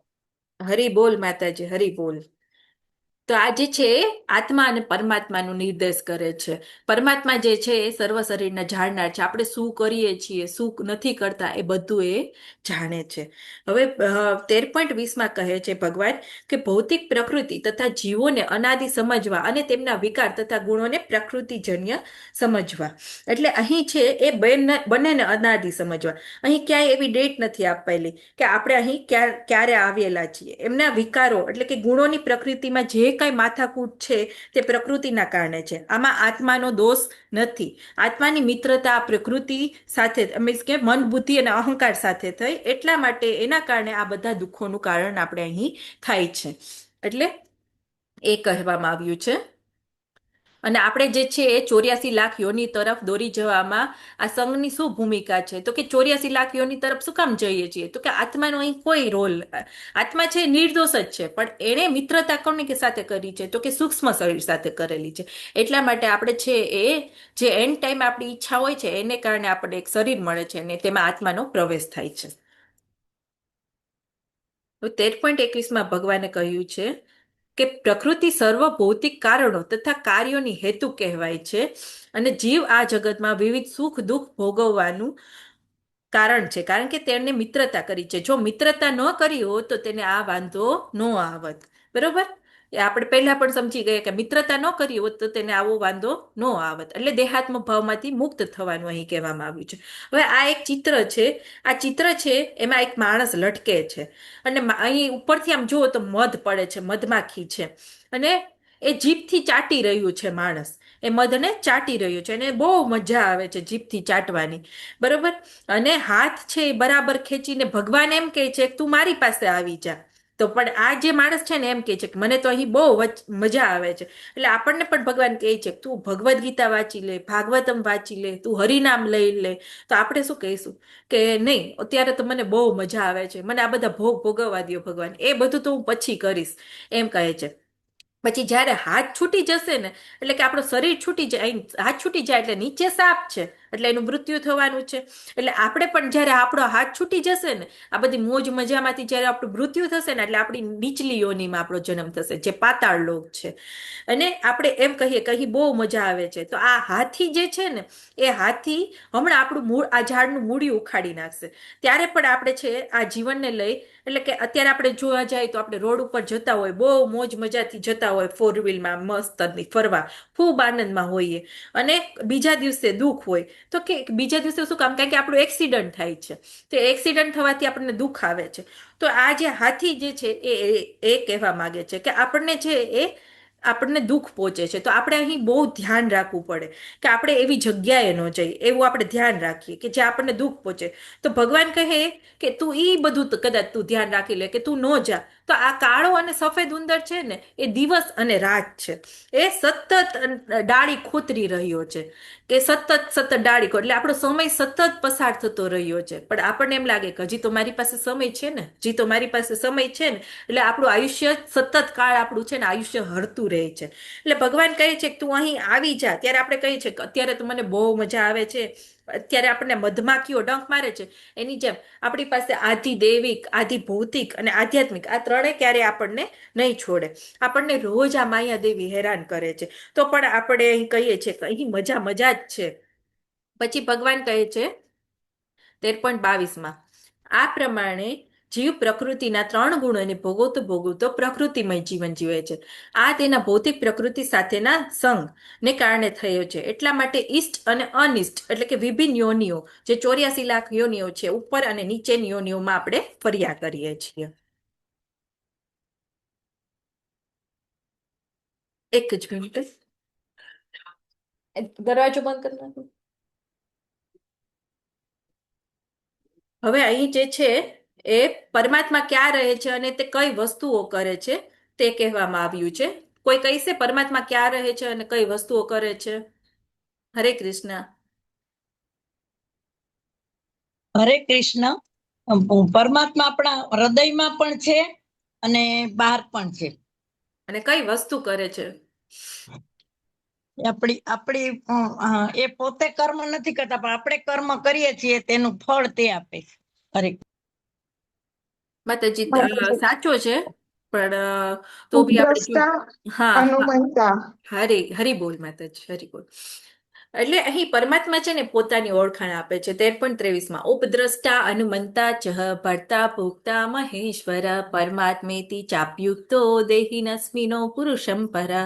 એટલે છતાં આ દેહમાં એક અન્ય દિવ્ય ભોક્તા છે કે જે ઈશ્વર છે, સર્વોપરી સ્વામી છે, અને સાથી આપણા જે સાક્ષી આપનાર તરીકે આપણી સાથે હાજર રહે છે, અને પરમાત્મા કહે છે. એટલે અહીં ભગવાન પરમાત્મા વિશે કહે છે, પોતાની ઓળખ આપે છે. કોઈ એમ કે પરમાત્મા જુદા છે, કૃષ્ણ નથી, તો ભગવાન કહે છે તે એક કૃષ્ણના જ આપણે શિરોદક્ષાએ વિષ્ણુ તરીકે આવેલા છે, અને તે એક દિવ્ય ભોક્તા છે, જેને ઈશ્વર જે ઈશ્વર છે, અને જે પોતે કહે છે કે હું જ સર્વોપરી સ્વામી છું, અને સાક્ષી તરીકે પણ હું હાજર છું. જે આપણે બે પક્ષીનું અવલોકનમાં આપણે જોયું કે સાક્ષી એ સાક્ષી તરીકે હાજર હોય છે. એને ખબર હોય છે કે આ બીજું પક્ષી છે એ ફ્રૂટ ખાઈ રહ્યું હોય છે, એટલે એ સાક્ષી તરીકે પણ હાજર હોય છે. બીજું અનુમતિ આપે છે, આપણને ભોગ ભોગવવાની અનુમતિ આપે છે. એટલે આ સાક્ષી તરીકે અને અનુમતિ તરીકે આ બે કાર્યો છે એ ભગવાનના અહીં વર્ણવવામાં આવ્યા છે. હવે જે મનુષ્ય આ જીવ એટલે કે આત્મા પ્રકૃતિના ગુણો ની આંતરક્રિયા એટલે કે સત્વ રજો અને તમો ગુણ, અને પ્રકૃતિ એટલે કે શરીર એટલે કે ક્ષેત્ર, અને આ આત્મા એટલે કે ક્ષેત્રજ્ઞ, અને પ્રકૃતિના 3 ગુણો એટલે કે એના વિભાગો, એટલે આ યોગ એટલે કે આના સંબંધી આ તત્વજ્ઞાન, આને કોઈ જાણી લેશે ત્યારે તે નિશ્ચિત મુકામે પામશે, અને એનો પુનર્જન્મ નહીં થાય. એટલે પુનર્જન્મ નહીં થાય એટલે કે નિશ્ચિત મુકામ કેવું, તો કે એ ભગવાનનું ધામ છે. જે ભગવાને 4થા અધ્યાયમાં પણ કહ્યું હતું, જન્મ કર્મ ચ મે દિવ્યમ એવમ યો વેતિ તત્વત ત્યક્તા દેહ પુનર્જન્મ નેતિ મામેતિ સો અર્જુન. એટલે તું જે કોઈ ભગવાનનું આ દિવ્ય સ્વરૂપને જાણી લેશે એનો અહીં પુનર્જન્મ નહીં થાય. તો ભગવાન 13.25માં કહે છે, તો ઘણા બધા કેટલાક મનુષ્ય પરમાત્માને ધ્યાન દ્વારા પોતાની અંદર જોવે છે, અન્ય કેટલાક જ્ઞાનો અર્પણ દ્વારા, અને બીજા બધા છે નિષ્કામ કર્મ કરતા પણ જોવે છે. આવું ભગવાન કહે છે. ત્યારે 13.26માં કહે છે, વળી એવા લોકો પણ છે કે જેઓ આ જે છે આધ્યાત્મિક જ્ઞાનના જાણકાર હોતા નથી, પણ અન્ય લોકો પાસેથી પરમ પુરુષ વિશે શ્રવણ કરી તેમની ઉપાસના કરવા લાગે છે. આ લોકો પણ અધિકારી પુરુષો પાસેથી શ્રવણ કરવાની વૃત્તિ ધરાવતા હોવાને કારણે જન્મ તથા મૃત્યુના માર્ગને પાર કરે છે. હવે આ જે છે પદ્ધતિ એ યોગ્ય પદ્ધતિ નથી. કેવી? તો કઈ પદ્ધતિ? તો કે જ્ઞાન યોગ, કર્મ યોગ, પરમાત્માનું ધ્યાન કરવું, કારણ કે આ કળિયુગમાં સંભવ નથી. આપણે અધ્યાય 6માં આ ડિટેલમાં જોઈ ગયા છીએ. ત્યારે ભગવાન છે 26મા અધ્યાયમાં કહે છે શ્રુતિ પરાયણ, એટલે કે કેવી રીતે કે શ્રવણ દ્વારા, ખાલી ભગવાનનું શ્રવણ કરવાનું, ભગવાનનું જે બધું નામ છે, ભગવાનનું ભગવદ્ ગીતા ભાગવતમનું શ્રવણ કરવાનું. કોઈ એવી વ્યક્તિ હોય, ઉંમરલાયક વ્યક્તિ જે ભગવાનનું નામ ન લઈ શકતું હોય પણ ખાલી શ્રવણની પ્રક્રિયા કરે ને તો પણ ભગવાન કહે છે ખાલી સાંભળવાથી, એનું ઉપાસના કરવાથી, એનું ચિંતન કરવાથી આપણને જન્મ મૃત્યુના માર્ગથી આપણે પાર થઈ શકશું. તો આ સાંભળવાનું કોની પાસેથી છે? ગમે તેની પાસેથી નહીં. અત્યારે સાંભળવાના તો બહુ બધા લેક્ચરો આવે છે, તો આપણે ગમે એની પાસેથી સાંભળશું તો આપણે જન્મ મૃત્યુના માર્ગને પાર કરી જઈશું? તો કે નહીં. તો કે કોની પાસેથી? જે ગુરુ શિષ્ય પરંપરા, જે આપણી 4 ઓથેન્ટિક ગુરુ શિષ્ય પરંપરા છે, એ 4 ઓથેન્ટિક ગુરુ શિષ્ય પરંપરામાં જે આપણા શુદ્ધ ભક્તો છે, જે આપણા આધ્યાત્મિક ગુરુ છે, એની પાસેથી આપણે શ્રવણ કરવાનું છે. એવું શ્રવણ કરીશું ત્યારે શું થશે? તો કે હે ભરતવંશીઓમાં શ્રેષ્ઠ, એમ જાણી લે કે ચલ તથા અચલ જે કંઈ તને અસ્તિત્વમાં દેખાઈ રહ્યું છે તે બધું કાર્યક્ષેત્ર તથા તેના ક્ષેત્રજ્ઞનો સંયોગ માત્ર છે. એટલે કાર્યક્ષેત્ર અને ક્ષેત્રજ્ઞનો એટલે કે આપણે જે શરીર અને આત્મા અને પરમાત્માનું એ બધાના સંયોગથી ને જ આ બધી વસ્તુ, આ ભૌતિક પ્રકૃતિ ચલ અને અચલ એટલે ચલાયમાન થઈ રહી છે. હવે અહીં કહેવામાં આવ્યું છે કે જે મનુષ્ય પરમાત્માને સર્વ શરીરમાં આત્માની સાથે રહેલો જાણે છે અને જે એમ સમજે છે કે આ નશ્વર શરીરમાં રહેલ ન તો આત્મા કે ન તો પરમાત્મા ક્યારે નષ્ટ થાય છે, તે જ વાસ્તવમાં સત્યને જુએ છે. તો અહીં શુદ્ધ ભક્તની વાત કરવામાં આવી છે કે વાસ્તવિક સત્ય છે એ કોણ જોઈ શકે? તો વાસ્તવિક સત્ય એ જોઈ શકે કે આપણું જે શરીર છે એ ખોખું છે, એ તો ગમે ત્યારે નાશ પામશે, પણ આત્મા અને પરમાત્મા છે એ ક્યારેય નાશ નથી પામવાના. પછી જે મનુષ્ય પરમાત્માને સર્વત્ર તથા જીવ માત્રના સમાન રૂપે હાજર રહેલા જુએ છે તે પોતાના મનથી પોતાને અધપતિત કરતો નથી, એ રીતે તે દિવ્ય ગતિને પ્રાપ્ત કરે છે. અહીં આપણે જોઈએ છીએ તો એક માણસ જાય છે જે હાથીમાં, કૂતરામાં, ચાંડાળમાં, જે એક સંન્યાસી છે, આપણે સુનિચેવ સ્વપાકેન સમદર્શિન પંડિતાહ, એટલે કે જે હાથી, ગાય, કૂતરો, જે એક ચંડાળ વ્યક્તિ, એ બધાનામાં હૃદયમાં પરમાત્માના દર્શન કરે. એને એમ ન લાગે કે આ હાથી છે કે આ ચંડાળ છે, એને એમ લાગે કે આ પરમાત્મા જ છે. એટલે એને સમાન ગતિથી જુએ તે ક્યારેય પતન પામતો નથી અને તે દિવ્ય ગતિ પ્રાપ્ત કરે છે. બરોબર. હવે છે 13.30માં જે મનુષ્ય એમ જોઈ શકે કે સર્વ પ્રકૃતિઓ આ દેહ દ્વારા કરવામાં આવે છે અને દેહનું સર્જન ભૌતિક પ્રકૃતિ દ્વારા થયું છે, તેમજ એમ પણ જુએ છે કે આત્મા કશું કરતો નથી, જે ખરેખર સત્યનું જુએ છે. એટલે આ સર્વ પ્રકૃતિ છે એ દેહ એટલે કે પ્રકૃતિ દ્વારા બધું થાય છે. આત્માને અહીં કોઈ લેવા દેવા નથી, તે ખોટી મિત્રતાને કારણે આમ થાય છે. હવે આપણે જોવા જઈએ તો કોઈક છે ને, અત્યારે માતાજીઓ બધા છે ને મોસ્ટ ઓફ ટીવી સિરિયલો જોતા હોય છે, તો એ ટીવી સિરિયલો જોતા જોતા એ ટીવીમાં જો કઈ રડવાનો સીન આવે ને તો પોતે પણ રડવા લાગે. તો એ પોતે રડવા લાગે તો શું એને પોતાને કઈ ફાયદો થવાનો છે રડીને? કે એ કઈ બી એમાં ખુશ થાય, કઈ બી એવો સારો પ્રસંગ આવે તો એ પોતે ખુશ થાય, તો શું એમાં આપણને કઈ થવાનું છે કે આપણે ખુશ થઈએ છીએ કે આપણે રડવા લાગીએ છીએ? તો આપણને એમ લાગે છે કે આપણે છે એ આ ટીવી સિરિયલમાં આપણે ડૂબી જઈએ છીએ, એવું થયું. એટલે આપણે જે તેવી જ રીતે આત્માને આ શરીર સાથે કંઈ જ લેવા દેવા નથી. આત્માને તો આ શરીરના સંબંધો સાથે કાંઈ લેવા દેવા જ નથી. જ્યારે વ્યક્તિ આ સમજી જાય કે આ શરીર સાથે કાંઈ લેવા દેવા નથી, ત્યારે તે દુઃખી થતો નથી અને એને ખબર પડે છે કે પોતે શરીર નથી અને પોતે આત્મા છે અને પોતે ભગવાનનો દાસ છે. બરોબર. હવે 13.33માં ભગવાને કહ્યું છે આકાશ જોકે સર્વવ્યાપી છે છતાં પોતાની સૂક્ષ્મ પ્રકૃતિને કારણે તે કોઈ પણ વસ્તુથી લિપ્ત થતું નથી. એવી જ રીતે બ્રહ્મ દ્રષ્ટિમાં સ્થિત આત્મા અવ્યવસ્થિત હોવા છતાં શરીરથી લિપ્ત થતો નથી. તો અહીં શુદ્ધ ભક્તની વાત કરવામાં આવી છે કે શુદ્ધ ભક્ત કેવો હોય છે? તો એ પોતાને છે ને પોતે શરીર માનતો નથી. ગમે તેવી પરિસ્થિતિ આવે, સુખ દુઃખ ગમે તેવું આવે, તો એ પોતાને છે ને શરીરથી લિપ્ત થતો નથી. ગમે તેવી શરીરની સિચ્યુએશન આવે તો પણ એ લિપ્ત થતો નથી. એ તો સદા ભગવત ભક્તિમાં લીન રહે છે. પછી 13.34માં કહે છે હે ભારત, જેવી રીતે એકલો સૂર્ય આ સમગ્ર બ્રહ્માંડને પ્રકાશિત કરે છે, તેવી રીતે શરીરમાં રહેલો એક આત્મા સમગ્ર શરીરને ચેતનાથી પ્રકાશ કરે છે. હવે હું તમને કહું કે આપણા શરીરમાં આપણું મૃત્યુ થાય તો પછી હું એ શરીરમાં કઈ રહે છે? એ બોડીમાં કઈ રહે છે? નહીં. નહીં. શું કામ નથી રહેતું? ચેતના ચાલી ગઈ હોય છે ને, આત્મા ચાલ્યો છે એટલે બધું જ નીકળી જાય છે. હા, એટલે અહીં ચેતનાનું મહત્વ એ છે. અને પ્રભુપાદે તો તાત્પર્યમાં બહુ સરસ રીતે આપેલું છે કે આપણા જે શરીરમાં લોહીનું પરિભ્રમણ કરવું એ બધું શેને લીધે થાય છે, એ બધું કુદરતી કેવી રીતે થાય છે, તો આપણા શરીરમાં રહેલા આત્મા અને પરમાત્માને લીધે આ બધું થાય છે. એટલે આ બધું ચેતનાથી થાય છે. અને એ જેવી રીતે એકલો સૂર્ય છે એ આખા જગતને એટલે આખા બ્રહ્માંડને આપણે પ્રકાશિત કરે છે, તેમ આપણા શરીરનો રહેલો આપણો આત્મા, જે આપણે સ્ફુલિંગ અંશ છે ભગવાનના, એ આપણા આખા શરીરને પ્રકાશિત કરે છે, ચેતનાથી પ્રકાશિત કરે છે.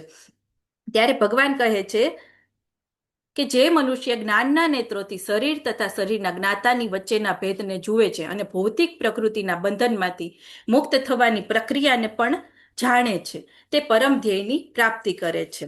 એટલે આપણે જે છે પરમ ધ્યેયની પ્રાપ્તિ છે એ કેવી રીતે કરવાની, તો જ્ઞાનના નેત્રોથી. હવે આપણે આ જાણવાની કોશિશ કરવી પડશે કે જ્ઞાન ચક્ષુ સા, એટલે કે જ્ઞાન ચક્ષુ કેળવવા પડશે. એટલે મનુષ્ય એ સમજી શકે કે કેવી રીતે ભૌતિક પ્રકૃતિના બંધનમાંથી આપણે મુક્ત થઈ શકીએ.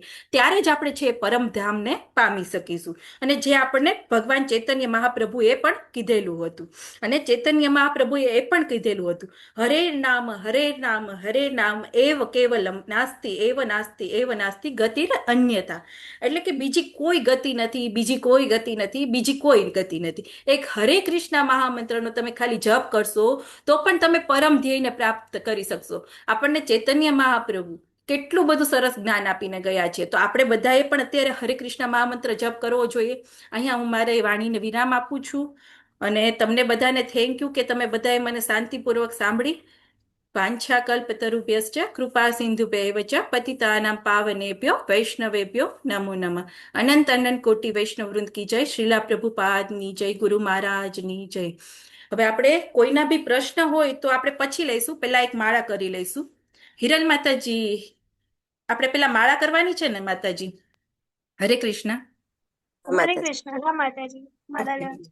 માતાજી રેકોર્ડિંગ સ્ટોપ કરો. રેકોર્ડિંગ સ્ટોપ કરી નાખું. હા માતાજી.